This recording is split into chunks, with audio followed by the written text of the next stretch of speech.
Hi అండి, అందరికీ good morning, నమస్తే. ఈనాడు, ఆంధ్రజ్యోతి, సాక్షి, ఆంధ్రప్రభ 4 వార్తాపత్రికల్లో వచ్చిన వార్తలు, వాటిలో వాస్తవాలు, ఉద్దేశాలు అన్నీ కూడా మనం ఈ వీడియోలో ఉన్నట్టు చెప్పుకుందాం. కంటెంట్ నచ్చిన వాళ్ళు మీ మిత్రులందరికీ కూడా వీడియో లింక్ షేర్ చేయండి.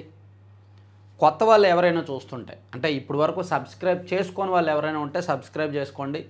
అలాగే లైక్ చేయడం, షేర్ చేయడం మర్చిపోద్దు. ప్రతి లైక్ కూడా ఇంపార్టెంటే. సో నిన్న అమిత్ షా గారు మొన్న నైట్ వచ్చారు. సో నిన్న ఈ ఎన్డీఆర్ఎఫ్ ఈ భవనాలు ఇవి ప్రారంభించారు. ఈ సందర్భంగా అమిత్ షా గారు మాట్లాడుతూ 5 ఏళ్ల వైకాపా పాలన మొత్తం రాష్ట్రానికి ఒక విపత్తు, వాళ్ళు చేసిన విధ్వంసం మనం మర్చిపోలేము, కానీ దాని నుంచి బయటపడేస్తాం, రాష్ట్రాన్ని కేంద్రం సహకరిస్తుంది అని చెప్పారనమాట. వైకాపా పాలన ఓ విపత్తు, వారి హయాంలో ఏపీలో తీవ్ర విధ్వంసం, ఆ 5 ఏళ్ళు వృధా అయ్యాయని చింతించొద్దు, రాష్ట్రాభివృద్ధికి అండగా ఉంటాం. చంద్రబాబు మోడీ జోడీతో ఏపీలో సమగ్ర వికాసం, ప్రకృతి వైపరీత్యాల నుంచి కాపాడేది ఎన్డీఆర్ఎఫ్, మానవ ప్రేరేపిత విపత్తుల నుంచి రక్షించేది ఎన్డీఏ. వైకాపా ప్రభుత్వ హయాం ఒక మానవ ప్రేరేపిత విపత్తు. దానివల్లే అపార వనరులున్న ఆంధ్రప్రదేశ్ 2019 నుంచి తీవ్ర విధ్వంసానికి గురైంది. అయితే గత 5 ఏళ్ళు వృధా అయ్యాయని చింతించవద్దు. ఇప్పుడు చంద్రబాబు, నరేంద్ర మోదీ జోడీ ఏపీ సమగ్ర వికాసానికి తోడ్పడుతుంది. రాష్ట్ర ఉన్నతికి 3 వేగంతో కృషి చేస్తాం. అహర్నిశలు రాష్ట్రాభివృద్ధిని కాంక్షించే చంద్రబాబు ఏపీని ఆర్థికంగా, పాలనాపరంగా ముందుకు తీసుకెళ్తారు. ప్రధాని మోదీ సంపూర్ణ సహకారం అందిస్తున్నారు. గత 6 నెలల్లో ఆంధ్రప్రదేశ్కు 3 లక్షల కోట్ల పెట్టుబడులు వచ్చేలా చేశారు. చంద్రబాబుకు మోదీ నిరంతరం అండగా ఉంటారు అని కేంద్ర హోంమంత్రి అమిత్ షా గారు మాట్లాడిన మాటల్లో హైలైట్ పాయింట్స్ అన్నీ కూడా రాసుకొచ్చారు. ఇక్కడ గత 5 ఏళ్ళు విపత్తు జరుగుతుంది అని అప్పుడే తెలుసా, ఇప్పుడు తెలుసా మరి అమిత్ షా గారికి? అప్పుడే తెలిస్తే మరి ఎందుకు అప్పుడు అలా సహకరించారో, ఈవెన్ ఒక ఆఫ్ ది రికార్డ్ మాట చెప్పుకోవాలంటే ఇప్పటికీ కూడా జగన్మోహన్ రెడ్డి గారికి సహకరిస్తున్నది వీళ్ళే. ఇప్పటికీ కూడా అనేక కేసుల్లో, అనేక అవినీతి వ్యవహారాల్లో జగన్మోహన్ రెడ్డి గారి జోలికి టీడీపీ కూటమి ప్రభుత్వం వెళ్లకుండా ఆపుతున్నది కూడా మధ్యలో బీజేపీనే. కాకపోతే ఎవరు నమ్మరు, అవన్నీ చెప్పినందుకు నన్ను తిడతారు, నువ్వు కూటమికి అలా అంటావు, ఇలా అంటావు, బీజేపీ వ్యతిరేకం అది ఇది అంటారు. కానీ టు బి ఫ్యాక్ట్ కొన్ని వాస్తవాలు ఉన్నాయి. ఇప్పుడు షిరిడి సాయికి టీడీపీకి బేరం కుదిర్చింది ఎవరు? మెగా కంపెనీకి టీడీపీకి బేరం కుదిర్చింది ఎవరు? ఇవన్నీ జగన్మోహన్ రెడ్డి గారికి సంబంధించిన వ్యవహారాలు కదా. మరి టీడీపీ ఎందుకు వాళ్ళ జోలికి వెళ్ళట్లా, వాళ్ళని ఎందుకు కొనసాగిస్తుంది? Because of BJP. ఇలా చాలా ఉంటాయి. వివేకానంద రెడ్డి గారి కేసుని ఎందుకు ఇంకా తెర మీదకి తీసుకురావట్లేదు? టీడీపీ కూటమి అధికారంలో ఉన్నా చంద్రబాబు నాయుడు గారు చంపేశారని చెప్పి జగన్మోహన్ రెడ్డి గారు ఆరోపించారే, మరి చంద్రబాబు నాయుడు గారు సీఎంగా ఉన్నారుగా, ఆ కేసును బయటకు తీసుకొచ్చి ఎవరు నిజంగా చంపారని ఫైనల్ అరెస్ట్ చేయించవచ్చుగా, ఎందుకు చేయట్లే? ఇలా చాలా వ్యవహారాలు ఉన్నాయన్నమాట. సో ఇప్పుడు వచ్చి అమిత్ షా గారు అదొక విపత్తు, అదొక విధ్వంసం అని చెప్తారు. మనం వినడానికి మనం ఉన్నాం కదా, మనమేమీ అనకూడదు, మనమేమీ ఇటువంటి పాయింట్లు మాట్లాడకూడదు. మాట్లాడితే ఈడు ద్రోహి, ఈడు బీజేపీ వ్యతిరేకి, ఈడు కూటమి వ్యతిరేకి అంటారనమాట. ప్రకృతి విపత్తులు వచ్చినప్పుడు జాతీయ విపత్తు ప్రతిస్పందన దళాలు ఎన్డీఆర్ఎఫ్ రక్షిస్తే, మానవ ప్రేరేపిత విపత్తుల నుంచి ఆదుకునేందుకు ఎన్డీఏ ముందుంటుందని కేంద్ర హోంమంత్రి అమిత్ షా ఉద్ఘాటించారు. 5 ఏళ్ల పాటు వైకాపా హయాంలో అలాంటి విపత్తే సంభవించిందని, దాని నుంచి రాష్ట్రాన్ని బయటపడేసేందుకు చంద్రబాబు మోదీ జోడీ కృషి చేస్తుందని విజయవాడ సమీపంలోని కొండపావులూరులో ఆయన జాతీయ విపత్తుల నిర్వహణ సంస్థ దక్షిణాది క్యాంపస్ ఎన్డీఆర్ఎఫ్ 10వ బెటాలియన్ భవనాల ప్రారంభం, 20వ వ్యవస్థాపక దినోత్సవాల్లో సీఎం చంద్రబాబు, ఉప ముఖ్యమంత్రి పవన్ కళ్యాణ్తో కలిసి పాల్గొన్నారు. తిరుపతిలోని రీజనల్ ఫోరెన్సిక్ సైన్స్ ల్యాబొరేటరీ ప్రాంగణంలో నూతనంగా నిర్మించిన 2 భవనాలను విజయవాడ నుంచి వర్చువల్గా ప్రారంభించారు. ఈ సందర్భంగా అమిత్ షా మాట్లాడారన్నమాట. సో ఇలా మాట్లాడుతూ వచ్చారు. ఇదే మీటింగ్లో చంద్రబాబు గారు మాట్లాడుతూ, కేంద్రం మద్దతుతో వెంటిలేటర్ నుంచి బయటపడ్డాం, మరింత చేయూతనిస్తే నిలదొక్కుని అద్భుతాలు చేస్తాం అని సీఎం చంద్రబాబు గారు చెప్పారు. గత ప్రభుత్వం విపత్తు నుంచి ప్రజల్ని కాపాడాము, కేంద్రం అందిస్తున్న సహకారం చాలా గొప్పది అని ఉప ముఖ్యమంత్రి పవన్ కళ్యాణ్ గారు కూడా ఇదే మీటింగ్లో మాట్లాడారన్నమాట. సో వాళ్ళు ముగ్గురు మాట్లాడిన అంశాలని హైలైట్ చేస్తూ రాసుకొచ్చారు.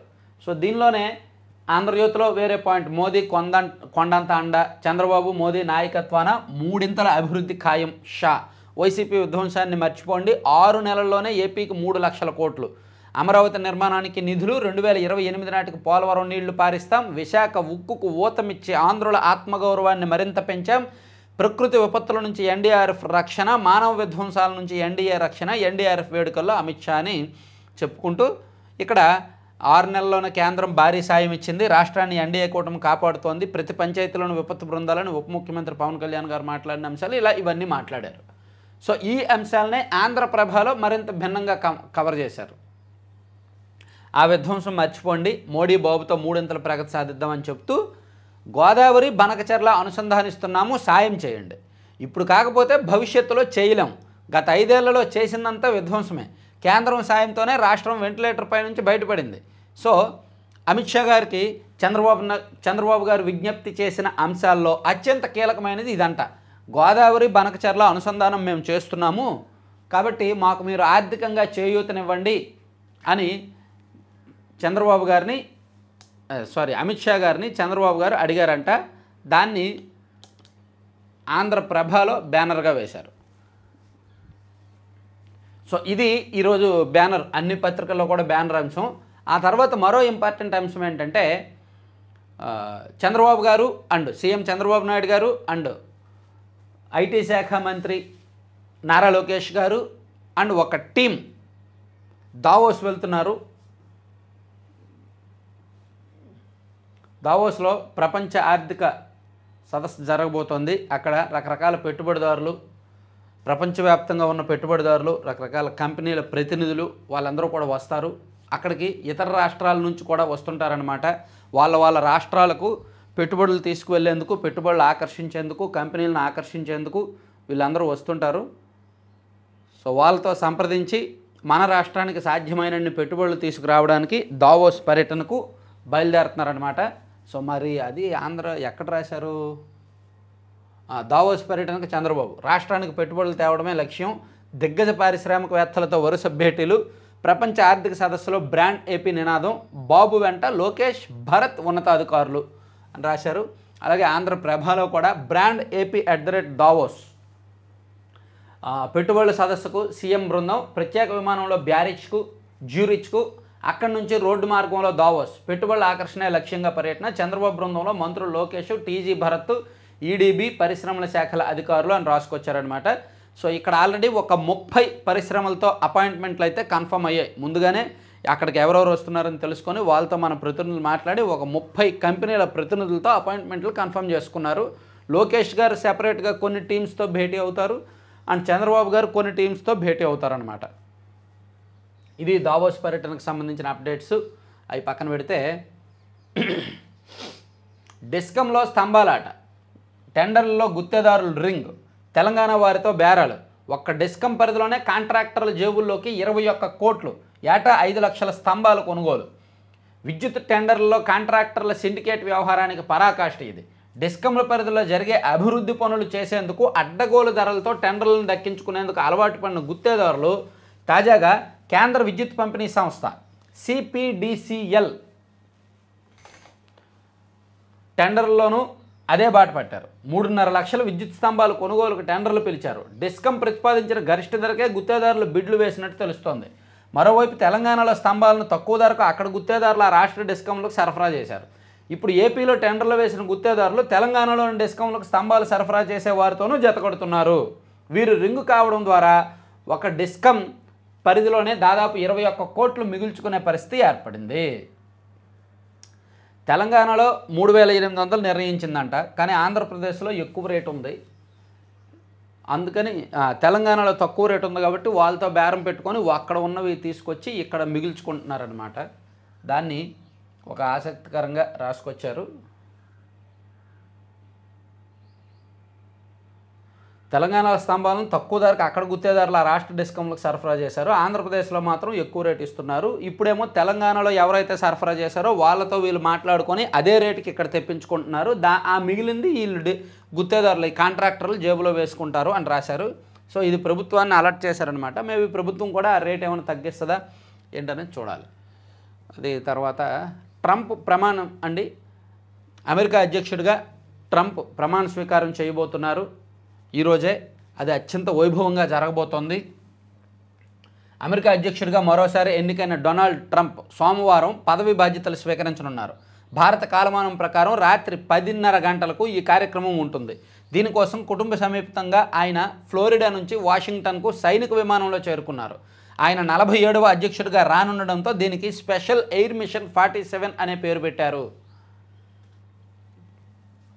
అది ట్రంప్ ప్రమాణ స్వీకారం కూడా చాలా ఆసక్తికరంగా, చాలా కనుల విందుగా ఉంటుంది. వీలైతే లైవ్లో చూడండి. తర్వాత మొబైల్ ఫోన్ గిఫ్ట్గా పంపి 2.8 కోట్లు కొట్టేశారంటండి. బెంగళూరులో ఒక ఐటీ సాఫ్ట్వేర్ ఎంప్లాయ్, చదువుకున్న వాళ్ళే మోసపోతున్నారు సైబర్ మోసాలకు. ఒక ఐటీ సాఫ్ట్వేర్ ఎంప్లాయ్కు ఒక గిఫ్ట్ అని చెప్పి మొబైల్ ఫోన్ ఇంటికి వచ్చింది. ఆయన సర్లే గిఫ్ట్ వచ్చింది కదా, కొత్త ఫోన్ కదా వాడుకుందామని చెప్పి ఆయన ఫోన్లో ఉన్న సిమ్ కార్డ్స్ తీసి ఆ ఫోన్లో వేసి ఆన్ చేశాడు. ఆన్ చేసిన 5 మినిట్స్లోనే అతనికి కొన్ని ఓటీపీలు వచ్చాయి. ఈలోగా ఎవరైతే ఫోన్ పంపారో వాళ్ళు ఫోన్ని తమ కంట్రోల్లోకి తీసుకొని అతను సిమ్ కార్డులు వేసిన వెంటనే దానికి లింక్ అయి ఉన్న బ్యాంక్ అకౌంట్లన్నీ ఖాళీ చేసి 2,80,00,000 మళ్లించారు. మనకు ఉచితంగా వచ్చేది ఏది వద్దు అని 10 సార్లు 100 సార్లు 1000 సార్లు చెప్పినా ఈ జనానికి ఉన్న అత్యాశనే ఈ సైబర్ మోసగాళ్ళు వాడుకుంటారు. ఫ్రీగా గిఫ్ట్లు వచ్చాయనో, ఫ్రీగా మీకు బోనస్ వచ్చిందనో, లేదంటే మీ పేరిట ఇన్సూరెన్స్ పాలసీ ఒకటి వచ్చిందనో, లేదా మీకు ఏదో పార్సల్ వచ్చిందనో, జనానికి ఒక ఆశ ఉంటుంది. ఎంత ఎడ్యుకేట్ చేస్తున్నా సరే మైండ్లో ఎక్కడో ఒక దగ్గర ఆశ ఉంటుంది, ఏమో మిస్ అయిపోతామేమో అని. దాన్నే వాళ్ళు క్యాష్ చేసుకుంటారనమాట. చదువుకున్నాడు అయ్యుండి, ఐటీ ఎంప్లాయీ, టెక్కీ అయ్యుండి చూడండి 2,80,00,000 పోగొట్టుకున్నాడు. ఏది కూడా ఫ్రీగా రాదండి. కష్టపడకుండా మైండ్ అయినా పెట్టాలి, శరీరం అయినా పెట్టాలి. మనకు మానసికంగా అయినా శ్రమ ఉండాలి, లేదా ఆలోచన పరంగా శారీరకంగా అయినా సరే శ్రమ ఉండాలి. అవేమీ లేకుండా ఉచితంగా ఏ రూపాయి కూడా ఉచితంగా రాదు, ఏ గిఫ్ట్ ఉచితంగా రాదు. లేని దానికోసం వెంపర్లాడితే ఇలాగే ఉంటుంది. కేంద్రం మద్దతుతో వెంటిలేటర్ నుంచి బయటపడండి, ఓకే, విపత్తు నుంచి కాపాడడం, మొత్తం ఓకే మొత్తం అవే 2 పేజీలు పరిచేశారనమాట. నిమ్మవాసంతో మిరియాలు, కొత్త వంగడాన్ని సృష్టించిన మహిళా శాస్త్రవేత్త. బాగుందండి. పుదుచ్చేరికి చెందిన మహిళా శాస్త్రవేత్త శ్రీలక్ష్మి నిమ్మ వాసనతో కూడిన మిరియాల వంగడాలను రూపొందించారు. సాధారణంగా మిరియాల మొక్కలు నాటిన 7వ సంవత్సరంలో దిగుబడిస్తాయి. తాను సృష్టించిన రకం మాత్రం 2 ఏళ్లలోపే దిగుబడి ఇస్తుందని ఆమె తెలిపారు. వాటి కాయలు, ఆకుల నుంచి నిమ్మకాయ వాసన వస్తుందన్నారు. సాధారణ మిరియాల కంటే అధిక కారం ఉంటాయని పేర్కొన్నారు. దీంతోపాటు తక్కువ సమయంలో అధిక దిగుబడి ఇచ్చే వివిధ రకాల మిరియాల వంగడాలను సృష్టించినట్టు వెల్లడించారు. బాగుంది. ఉక్కు కర్మాగారం ఊపిరి తీసిందే జగన్, కేంద్రం ప్యాకేజీపై దుష్ప్రచారాల, మంత్రి అచ్చెన్నాయుడు ధ్వజం. నిజంగా విశాఖ స్టీల్ ప్లాంట్కి 11,440 కోట్ల ప్యాకేజీ ఇవ్వడం వెనక ఉన్న కొన్ని దురుద్దేశాలను వైసీపీ సోషల్ మీడియాలో ప్రచారం చేస్తున్నారు. దానికి కేంద్రం అయితే ఇచ్చింది, కానీ చాలా షరతులు విధించింది, చాలా కండిషన్స్ ఉన్నాయి. దానివలన అది ఎంప్లాయీస్కి ఏమీ బెనిఫిట్ కాదు, కార్మికులకి ఏమీ వేతన బకాయిలు ఇవ్వలేరు, అది ఇది చాలా ప్రచారం జరుగుతోంది. అందులో వాస్తవం ఏమిటో మరి. సో ఏదైనా సరే నాణ్యానికి 2 వైపులు ఉంటుంది కదా. వాళ్ళు ఒకవైపు చూస్తారు, వీళ్ళు ఒకవైపు చూస్తారు. జనసేన ఈవెన్ కొన్ని నిజమేంటి వాళ్ళ కోణం వీళ్ళ కోణం చెప్దామన్నా అసలు మన సబ్స్క్రైబర్స్లో చాలామంది అవతల వాళ్ళ కోణం చెప్పేనేవారు. సరే అది పక్కన పెట్టేద్దాంలే అదంతా. ఇక్కడ వైసీపీ మాజీ మంత్రి కాకాని ఏమన్నారో చూడండి. పోలీసుల దుస్తులు ఊడదీసి సమాజం ఎదుట నిలబెడతాం అని మాజీ మంత్రి కాకాని గోవర్ధన్ రెడ్డి గారు అన్నారు. ఏమండి, కాకాని గోవర్ధన్ రెడ్డి గారు కూటమి ప్రభుత్వ హయాంలో పోలీసింగ్ మీదే అలా అంటే మరి గత ప్రభుత్వ హయాంలో పోలీసింగ్ మీద వీళ్ళు ఎన్ని అనాలండి? గత ప్రభుత్వ హయాంలో పోలీసింగ్ మీద కూడా చాలా మాటలు అనాలిగా. పోలీసులు ఏ పార్టీ అధికారంలో ఉంటే ఆ పార్టీ ఆ నాయకులు చెప్పినట్టు వినాల్సి వస్తుంది, తప్పట్లేదు. రాజకీయ నాయకులు పోలీసుల మీద కక్షగట్టి పోలీసులను పగసాదిస్తామంటే బాగోదు కదా. ఇక జనసేన కార్యాలయంపై డ్రోన్ ఘటన, 5 బృందాలతో ముమ్మరంగా దర్యాప్తు, విక్రేతలు కొనుగోలుదారుల వివరాల సేకరణ. మంగళగిరిలోని జనసేన కేంద్ర కార్యాలయం, ఉప ముఖ్యమంత్రి పవన్ కళ్యాణ్ క్యాంప్ కార్యాలయంపై శనివారం గుర్తు తెలియని డ్రోన్ ఎగిరిన విషయం తెలిసిందే. దీనిపై గుంటూరు జిల్లా పోలీసులు దర్యాప్తు ముమ్మరం చేశారంట.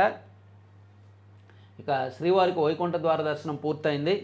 తర్వాత యాక్సిస్ షాక్ తగలనుందా? ఆ సంస్థతో 1174 మెగావాట్ల పీపీఏ ప్రతిపాదనలు, ఏపీఆర్సీ పరిశీలనకు దస్త్రము. మార్కెట్ ధరతో పోలిస్తే యూనిట్కు 1.38 పైసల అదనము. పీపీఏ వ్యవధి 25 ఏళ్లలో 14,000 కోట్ల భారం. యాక్సిస్ ఎనర్జీ పేరిట రాష్ట్ర ప్రజలకు మరోసారి కరెంట్ షాక్ తగిలేలా కనిపిస్తోంది. ఆ సంస్థతో ఒప్పంద వ్యవధి 25 ఏళ్లలో వినియోగదారులపై 11,186 కోట్లు. విద్యుత్ ఒప్పందాలు చేసుకున్నప్పుడు ఎక్కువ రేటుకి చేసేసుకుంటారు. ఆ తర్వాత నష్టం వచ్చింది, నష్టపోయామని చెప్పి ప్రజల మీద ట్రూ అప్ భారం అని, సర్దుబాటు వ్యయమని, అదని ఇదని వేసి పడేస్తారనమాట. ఇదంతా పాలకులు చేస్తున్న తప్పుల కారణంగా ప్రజల జేబుల నుంచి లాక్కుంటున్నారు. ఏ ప్రభుత్వం అధికారంలో ఉన్నా సరే వాళ్ళు చేసుకునే విద్యుత్ ఒప్పందాల్లో అనేక లొసుగులు ఉంటున్నాయి. జగన్ ఒక సామాజిక వర్గంపై కక్షతో వ్యవహరించారు. మాజీ ఐపీఎస్ అధికారి ఏబి వెంకటేశ్వరరావు ధ్వజం. జగన్ అధికారం చేపట్టినప్పటి నుంచి ఒక సామాజిక వర్గంపై కక్షతో వ్యవహరించారు అని మాజీ ఐపీఎస్ అధికారి ఏబి వెంకటేశ్వరరావు అన్నారు.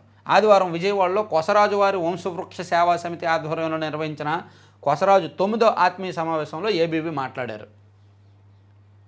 ఎన్నికల కమిషన్కు కులం రంగు పులిమారు, నాతో పాటు ఉద్యోగులను ఇబ్బంది పెట్టి సస్పెండ్ కూడా చేశారు. కరోనా టీకాకు ఎన్నికల కమిషన్కు కూడా కులం రంగు పులిమారు అని చెప్పారు.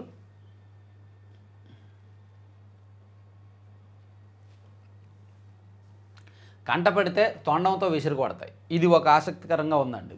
చిత్తూరు జిల్లా ఈ చంద్రగిరి, పొంగనూరు, పలమనేరు ఆ ప్రాంతాల్లో సరిహద్దు రాష్ట్రాల నుంచి కొన్ని ఏనుగులు వచ్చి గుంపులుగా వచ్చి 2 గ్రూపులుగా విడిపోయాయంట.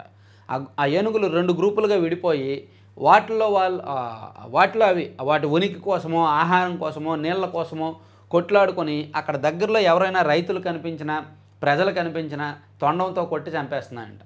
ఇది ప్రభుత్వం కూడా రెస్పాండ్ అవ్వాలి అని చెప్పి కొంచెం చాలా సీరియస్ ఆర్టికల్ రాశారు. ఇది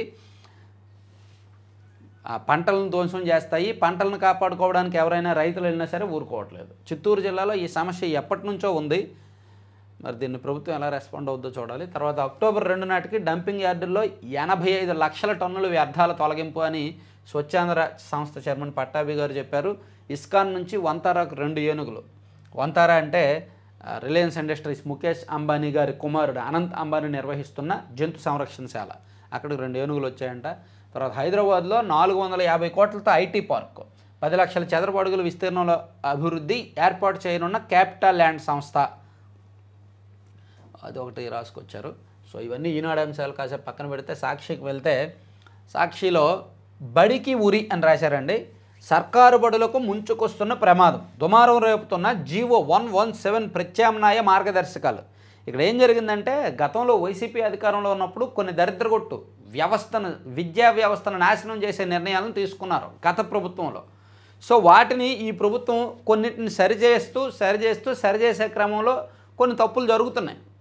అందుకు వాటి మీద ఇంకా ఏడుస్తూ ప్రైమరీ మోడల్ స్కూళ్ళ పేరుతో కొత్త విధానము, ఇకపై 3-5 తరగతులు చదవాలంటే ఊరు దాటాల్సిందే.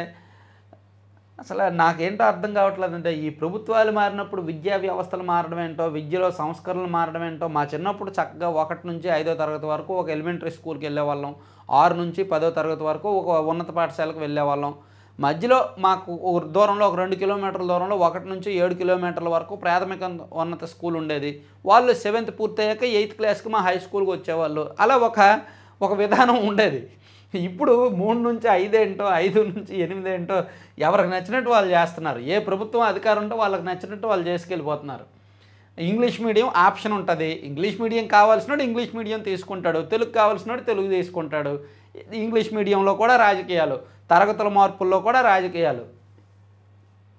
వీడికి నచ్చినట్టు వీడు రాసుకుంటాడు. ప్రతి గ్రామంలో 2-3 వరకు ఉన్నత ప్రాథమిక పాఠశాలలు, పంచాయతీ పరిధిలోని ప్రాథమిక ఉన్నత పాఠశాలలు వచ్చే విద్యా సంవత్సరం నుంచి కనిపించకపోవచ్చు. పేదింటి పిల్లలు స్థానికంగా చదువుకునే అవకాశం లేకపోవచ్చు.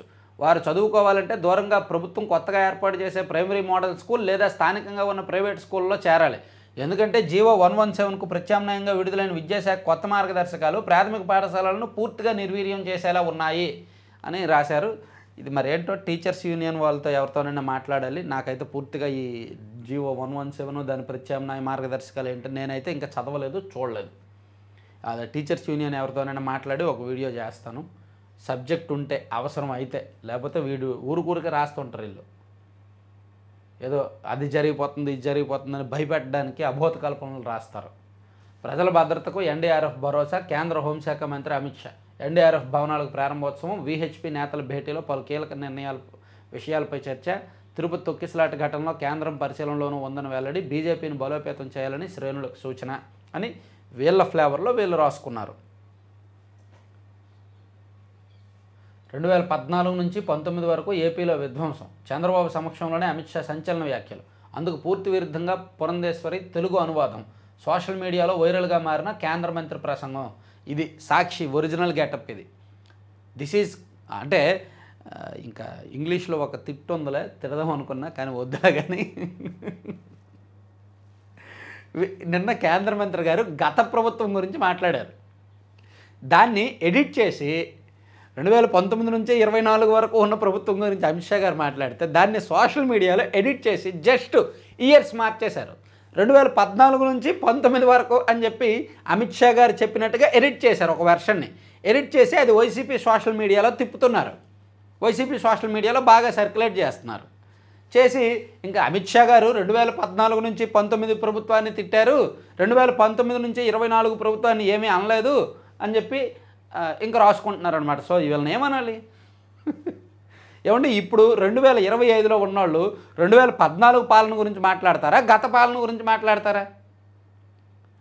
కామన్ సెన్స్ ఉండాలిగా. కాకపోతే వైసీపీలో మనకు కామన్ సెన్స్ ఉండదు. కొంతమంది గొర్రెలు ఉంటారు కదా, తప్పదు. అందరూ కాదండి, కొంతమంది గొర్రెలు. అది వాళ్ళు మాత్రమే నమ్ముతారు. అది వాళ్ళ కోసమే ఆ వార్త రాస్తారు. వాళ్ళు ఇప్పుడు వైసీపీ సోషల్ మీడియాలో విపరీతంగా హల్చల్ చేస్తారు. మన మేధావి ఒక 2-3 వీడియోలు చేస్తాడు దీని మీద.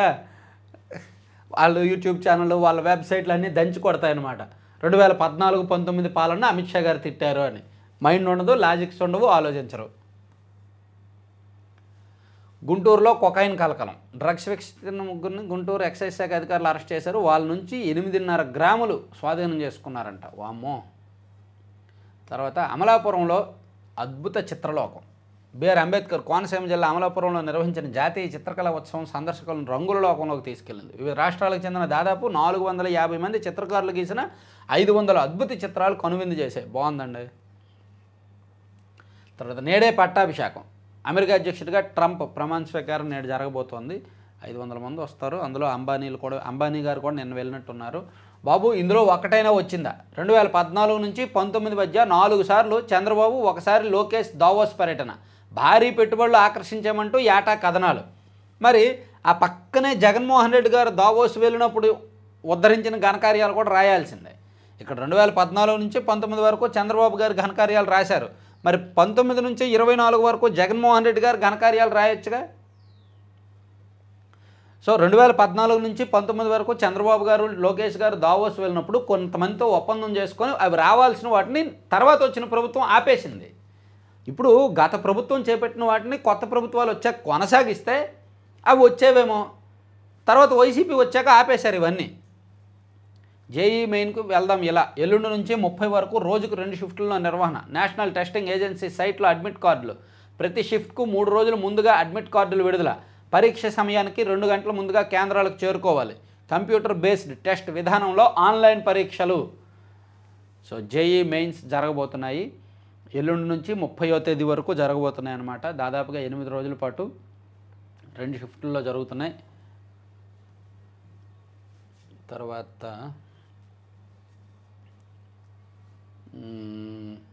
ఇక్కడ ఏదో రాశారండి. వైఎస్ జగన్ ఒకసారి పర్యటనతో రికార్డు స్థాయి ఒప్పందాలు ఏమో కానీ అక్కడికి వెళ్ళి మనం తడబడిన అంశాలు సోషల్ మీడియాలో ఉన్నాయి. ప్రజల భద్రత, ఎన్డీఆర్ఎఫ్, ప్రైవేటీకరణలో భాగంగానే ప్యాకేజీ ప్రకటన. తాత్కాలికంగా ప్రలోభ పెట్టే కుట్రలో భాగం ఇది. కార్మికులు, ప్రజల్లో ప్యాకేజీలపై అనుమానాలు ఉన్నాయి. శాసనమండలిలో ప్రతిపక్ష నేత బొత్స సత్యనారాయణ. సో విశాఖ స్టీల్ ప్లాంట్కు కేంద్రం ప్రకటించిన 11,440 కోట్ల ప్యాకేజీపై అనేక అనుమానాలు ఉన్నాయని శాసనమండలిలో ప్రతిపక్ష నేత బొత్స సత్యనారాయణ అన్నారు. ప్రైవేటీకరణలో భాగంగానే ముసుగులో ఈ కేంద్రం ప్యాకేజీని ప్రకటించిందనే అనుమానాలు కార్మికులు, ప్రజల్లో వ్యక్తమవుతున్నాయన్నారంట. చూద్దాం, మేబీ కొంత వాస్తవం ఉంటే ఉండొచ్చేమో. సరే, ఇది పక్కన పెట్టి ఆంధ్రజ్యోతికి వెళ్దాం. ఆంధ్రజ్యోతిలో ఇది అయిపోయింది. తులసికి సంతర్పణ అని ఒక ఇంట్రెస్టింగ్ వార్త రాశారు. 10 లక్షల పనికి 3,06,00,000 సమర్పించారంట. 10 లక్షల పని, కానీ దానికి 3 కోట్లకు పైగా డబ్బులు ఇచ్చారు. సిఐడి మాజీ ఏడీజీ పివి సునీల్ కుమార్ నిర్వాకం. పోలీసు గృహ నిర్మాణ సంస్థ డాష్ బోర్డులో చేతివాటం. టెండరు ఖరారు నుంచే నిబంధనలకు తిలోదకాలు. రఘురామకృష్ణరాజు కస్టోడియల్ టార్చర్ కేసులో నిందితుడు తులసీబాబు కంపెనీకి చెల్లింపులు. ఎప్పటికీ అతీగతి లేని డాష్ బోర్డు. వైసీపీ హయాంలో పలు అక్రమాలకు పాల్పడిన డీఐజీ మాజీ ఏడీజీ పివి సునీల్ కుమార్ అవినీతి భాగవతం మరొకటి తాజాగా వెలుగు చూసింది. పోలీసు గృహ నిర్మాణ సంస్థకు డాష్ బోర్డు రూపకల్పన పేరిట ప్రభుత్వ ఖజానా నుంచి కోట్ల సొమ్మును తన అనుచరుడికి అప్పనంగా దోచిపెట్టినట్టు తేలడం కలకలం రేపుతోంది. Deputy speaker Raghuramakrishnaraju custodial torture కేసులో నిందితుడిగా ఉన్న కామేపల్లి తులసీబాబే ఆ అనుచరుడు కావడం గమనార్హం. తులసీబాబు లీలలు ఒక్కొక్కటి బయటకు వస్తుంటే నమశక్యం కావట్ల, ఆశ్చర్యంగా ఉన్నాయి. అదేంటిది అగ్రిగోల్డ్. ఇప్పుడు అగ్రిగోల్డ్ కేసుని ఇన్వెస్టిగేట్ చేసింది సునీల్ కుమార్ గారు కాబట్టి అందులో తులసీబాబు అండ్ వాళ్ళ బృందానికి లబ్ధి చేకూర్చారనే ఆరోపణల మీద ఆల్రెడీ ఏసీబీ ఎంక్వైరీ జరుగుతోంది. మరోవైపు ఇదొకటి, పోలీస్ డాష్ బోర్డు రూపకల్పన కోసం 10 లక్షల విలువ చేసేదాన్ని 3 కోట్లకు పైగా కాంట్రాక్ట్ కట్టబెట్టారంట. ఇప్పటికీ కూడా అది అవ్వలేదు, డబ్బులు అయిపోయినాయి కానీ పని అవ్వల. ఇది కూడా తులసీబాబు గారికే ఇచ్చారంట. సో ఇట్లా ఇద్దరు కలిపి చేసినవన్నీ ఇప్పుడు ఒక్కొక్కటి బయటకు వస్తున్నాయి అన్నమాట. అయితే వీళ్ళని ఏం కాదు, వీళ్ళకి ఒక పెద్ద ఎమ్మెల్యే గారు, ఒక కీలక ఎమ్మెల్యే గారు వీళ్ళకి బ్యాక్ బోన్ అండగా ఉన్నారు కాబట్టి వీళ్ళ జోలికి ప్రభుత్వం కూడా పెద్దగా వెళ్ళలేకపోతున్నారు పాపం. తర్వాత T5 మిశ్రమాన్ని ఆపండి, డయాఫ్రమ్ వాల్ కాంక్రీట్పై CWC మళ్ళీ వెనకడుగు. జలశక్తి కార్యదర్శి దేబర్షి ముఖర్జీ సందేహంతో పనుల్లో హంసపాదు. రాష్ట్ర జలవనరుల శాఖ అధికారుల విస్మయం. దావోస్లో కేంద్ర మంత్రి పాటిల్తో దీనిపై చర్చించనున్న ముఖ్యమంత్రి చంద్రబాబు. పనులు ఆగకుండా చూసేలా గట్టి యత్నం. నేడు CWC CSMRS చర్చలు, తుది నిర్ణయం వెల్లడిస్తామన్న CWC. Polavaram diaphragm wall concrete mix పనులు ప్రారంభమయ్యాయి, మళ్ళీ ఆగిపోయాయి. ఎందుకంటే ఆ మిశ్రమం మీద కొన్ని అనుమానాలు ఉన్నాయని ఆపేశారు. ఢిల్లీ ఎవరికిల్లా? అసెంబ్లీ ఎన్నికల్లో ఆప్, బీజేపీ, కాంగ్రెస్ మధ్య ముక్కోన పోటీ. గత అసెంబ్లీ ఎన్నికలకు ఇటీవల లోక్సభ ఎన్నికలకు పార్టీల ఓట్ల శాతాల్లో భారీ తేడా. ఇది ఒకసారి నేను సెపరేట్ వీడియో చేస్తానులే ఢిల్లీ ఎన్నికల మీద. తర్వాత చెక్కు చెదరని రాఫ్ట్ ఫౌండేషన్. అమరావతిలో నీటి నుంచి సచివాలయ పునాదులు బయటకు. 11 అడుగుల మేర నీటి తోడివేత. బయటపడిన 1-2 బ్లాకుల పునాదులు. అడుగు మేర పేరుకుపోయిన బురద. 3, 4, 5 బ్లాకుల్లో కొనసాగుతున్న తోడకం. అమరావతిలో పనులు, కన్స్ట్రక్షన్ పనులు గత 5 ఏళ్ళు ఆపేసిన కారణంగా అక్కడ బురద నీళ్ళు ఎక్కువగా పేరుకుపోయాయి అన్నమాట. సో ఆ బురదను ఇంకా తోడకం పనులు జరుగుతూనే ఉన్నాయి. తర్వాత గాజా కాల్పుల విరమణతో గాజాలో ప్రశాంతత. 3 బందీలను ఆలస్యంగా విడుదల చేసిన హమాసు. అప్పటి వరకు దాడులు జరిపిన ఇజ్రాయెల్. 26 మంది మృతి. తేడాలు వస్తే మళ్ళీ యుద్ధం. నెతన్యాహు. సైఫ్పై దాడి చేసింది బంగ్లాదేశీయుడు. ఠానే సమీపంలోని ఒక కార్మిక శిబిరంలో అరెస్టు, కోర్టులో హాజరు. సైఫ్ అలీ ఖాన్ మీద దాడి చేసింది ఒక బంగ్లాదేశీ వ్యక్తి అంట. అతను ఆ ఇంటికి దొంగతనం కోసం వెళ్ళాడంట. దొంగతనం చేస్తూ సైఫ్ అలీ ఖాన్ కనిపించేసరికి కత్తితో దాడి చేశాడని పోలీసులు ప్రాథమికంగా ధృవీకరించారు. ఇక ఆంధ్రజ్యోతిలో మరొక ఇంట్రెస్టింగ్ వార్త రాశారండి. AI నాయక అని రాజకీయ నేతల బదులు భవిష్యత్తులో కృత్రిమ మేధా పాలన రాబోతోంది అని. పాశ్చాత్య దేశాల్లో ఈ ప్రతిపాదనపై 5-6 ఏళ్లుగా విస్తృత చర్చ. 2018లో పుతిన్ ప్రత్యర్థిగా అలీసా అనే చాట్ బాట్ తెరపైకి. టోక్యోలో మేయర్ ఎన్నికల్లో హ్యూమనాయిడ్ రోబో పోటీ. AI ఆల్గారిథమ్స్ ద్వారా జరిపే పాలనకు ఆల్గోక్రసీగా పేరు. మీకు ఏఐని టెస్ట్ చేయడానికి మీ వాట్సాప్ చాట్లో AI చాట్ బాట్ ఉంటుంది కదా, దాన్ని ఏమైనా అడగండి, వాళ్ళు ఇచ్చే సమాధానాలు వింతగా ఉంటాయి, వింతగా విడ్డూరంగా ఉంటాయి. తలా తోక సంబంధం లేని సమాధానాలు వస్తాయి. మేబీ ఒక 70% ఫ్యాక్ట్ రావచ్చు కాక, మిగిలిన 30% సంబంధం లేని అంశాలు వస్తాయి. సో వాళ్ళకి ఆ ఏఐకి పరిపాలన అవకాశాలు కూడా ఇచ్చే దిశగా కొన్ని దేశాలు ఆలోచిస్తున్నాయంట. మనం ఏ ప్రశ్న అడిగినా టక్కుని జవాబిచ్చే చాట్ GPT, వాట్సాప్లో కనిపించే మెటా AI, ఇవన్నీ ఎన్నికల్లో పోటీ చేస్తే, కేంద్రంలో మోదీకి పోటీగా ప్రధాని పదవికి పోటీ పెడితే, ఇక్కడ చంద్రబాబుకో రేవంత్కో ప్రత్యర్థిగా రంగంలోకి దిగితే ఊహించడానికే వింతగా ఉంది కదూ. మనకు కొత్తగా అనిపించవచ్చు, కానీ పాశ్చాత్య దేశాల్లో ఇప్పటికే ఈ ప్రతిపాదనపై విస్తృతంగా చర్చలు జరుగుతున్నాయి. ఏమో గుర్రం ఎగరవచ్చు అన్న నానుడి చందంగా ఇప్పటికీ ప్రతిపాదన దశలోనే ఉన్న ఈ ఆలోచన భవిష్యత్తులో నిజం కావచ్చు. ఏమో AI ఎప్పటికైనా ప్రధాన కుర్చీ ఎక్కవచ్చు అని ఒక ఆసక్తికరమైన అంశాన్ని రాశారు. దీని మీద మీ అభిప్రాయం ఏంటో కామెంట్ చేయండి ఒకసారి. తర్వాత ట్రంప్ వచ్చేస్తున్నాడు అని భారత కాలమానం ప్రకారం ఇదిగో ట్రంప్ని వాషింగ్టన్లో ట్రంప్తో ముఖేష్, నీతా అంబానీ భేటీ. నిన్న ట్రంప్ ప్రమాణ స్వీకారకు వీళ్ళు వెళ్ళారు, అంబానీ దంపతులు. తర్వాత ఆంధ్రప్రభలో చూస్తే జాబ్స్ జోష్ అంటండి, మళ్ళీ క్యాంపస్ నియామకాలు. ఇంజనీరింగ్ ఫ్రెషర్లకు ఉద్యోగాల పంట. 4 ఏళ్ల తర్వాత రిక్రూట్మెంట్స్. కొత్త నియమాలకు కంపెనీలు సై. పలు టెక్కీ దిగ్గజ సంస్థల ప్రకటన. ఇప్పటికే మొదలైన ప్లేస్మెంట్స్. గత 4 ఏళ్లలో ఇంజనీరింగ్ కాలేజీల్లో క్యాంపస్ ప్లేస్మెంట్లు జరగలేదు, ఇప్పుడు కొంచెం జోరుగా జరుగుతున్నాయని రాశారు. తర్వాత కావలిలో మెగా ఇండస్ట్రియల్ కారిడార్ రాష్ట్ర ప్రభుత్వ కసరత్తు, ఏపీఐఐసి ప్రతిపాదనలు. భూసేకరణకు సన్నాహాలు, 65,000 కోట్ల పెట్టుబడులతో రామాయపట్నం వద్ద బీపీసీఎల్ రిఫైనరీ, వాడరేవుకు అనుసంధానంగా మరిన్ని పరిశ్రమలు, అందుకు అవసరమైన భూ బ్యాంకు ఏర్పాటు, పరిశ్రమలకు వేదిక కాబోతున్న కోస్తా తీరం. సో ఇప్పుడు రామాయపట్నం పోర్టు నిర్మాణం జరుగుతోంది కాబట్టి అక్కడే రిఫైనరీ ప్రాజెక్ట్ కూడా రాబోతోంది కాబట్టి ఆ సమీపంలో వాటికి అనుబంధంగా కొన్ని చిన్న చితక పరిశ్రమలు కూడా వస్తాయన్నమాట. దాంతో ఆ కావలి ప్లస్ ఈ కందుకూరు ఈ ప్రాంతాల్లో కొంత డెవలప్మెంట్ గ్రోత్ ఉంటుంది. ఏనుగుల దాడిలో టీడీపీ యువనేత మృతి, తిరుపతి జిల్లా కందులవారిపల్లిలో ఘటన. కుంభమేళాలో అగ్ని ప్రమాదం, గీతా ప్రెస్ గుడారంలో పేలిన సిలిండరు. నిన్న కుంభమేళాలో ఒక గుడారంలో అగ్ని ప్రమాదం జరిగి సిలిండర్ పేలింది. ఆ చుట్టుపక్కల ఉన్న గుడారాలకు మంటలు వ్యాపించాయి. అయితే పబ్లిక్ జనాలకైతే ఏమీ అవ్వలేదు, ప్రాణ నష్టం ఏమీ జరగలేదు. కానీ కాసేపు 1 గంట పాటు గందరగోళ పరిస్థితులు అయితే ఉన్నాయన్నమాట.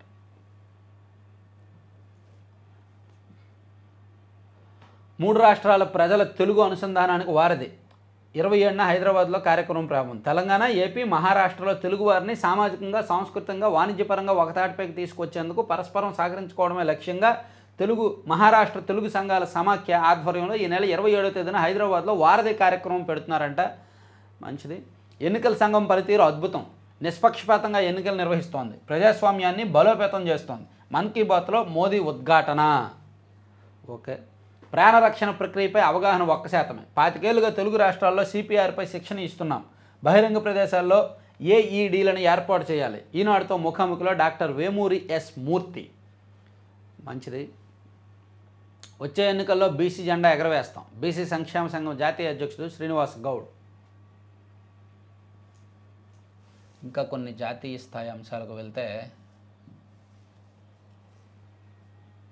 బందీలు విడుదల షురు అని చెప్పి హమాస్ చెర నుంచి స్వదేశానికి 3 ఖైదీలు. ఇప్పుడు ఇజ్రాయెల్ పాలస్తీనా మధ్య కాల్పుల విరమణ ఒప్పందం జరిగింది కాబట్టి వాళ్ళు బందీలుగా ఉన్న కొంతమంది ఖైదీలను విడుదల చేస్తున్నారు రాశారు. తర్వాత కుంభమేళాలో పేలిన సిలిండర్, 18 గుడారాలను చుట్టుముట్టిన అగ్నికెళ్ళు. అయితే ఎవరికి ప్రాణ నష్టం జరగలేదు, ఒక్కరికి గాయాలయ్యాయంతే. తర్వాత మూసిన తలుపులు తెరిపించాం, కేంద్రం చర్చలకు పిలవడంపై రైతు నేతల స్పందన. ఇది మాకు పెద్ద విజయమని చెప్పలేం, కానీ మూసుకున్న కేంద్ర ప్రభుత్వ తలుపులను మాత్రం మేము తెరిపించామని చెప్పి పంజాబ్ రైతు నేతలు పేర్కొన్నారు. ఫిబ్రవరి 14న చండీగఢ్ వేదికగా చర్చలకు రావాలంటూ కేంద్రం పంపిన ఆహ్వానంపై ఈ మేరకు స్పందించారు. తర్వాత వివక్షకు వ్యతిరేకంగా తెల్ల టీషర్ట్ ఉద్యమం, రాహుల్ గాంధీ పిలుపు. సామాన్యుల హక్కుల పరిరక్షణతో పాటు కేంద్ర ప్రభుత్వ వివక్షకు వ్యతిరేకంగా తెల్ల టీషర్ట్ ఉద్యమం ప్రారంభిస్తున్నట్టు ఆయన ఆల్రెడీ రెగ్యులర్గా వైట్ టీషర్టే వేసుకుంటాడుగా, మళ్ళీ ఇప్పుడు అదొక ఉద్యమంగా వైట్ టీషర్ట్ వేసుకోవడానిక. రాహుల్ గాంధీ గారు ఎక్కువ మనం అబ్జర్వ్ చేస్తే వైట్ టీషర్ట్ మీదే ఉంటాడు. ఆయన పాదయాత్ర టైంలో కూడా వైట్ టీషర్ట్ వేసుకున్నాడు ఆయన. నిజాంపట్నం గుంటూరు హైవేలో కోత, చందోలు వరకే పరిమితం చేసే యోచనలో ఎన్హెచ్ఏఐ. ఇలాగైతే అమరావతికి అనుసంధానం కరువు. బాపట్ల జిల్లాలోని నిజాంపట్నం హార్బర్ నుంచి గుంటూరు వరకు నిర్మించాల్సిన హైవేలో కోత పెట్టేందుకు జాతీయ రహదారుల ప్రాధికార సంస్థ ప్రయత్నిస్తోంది.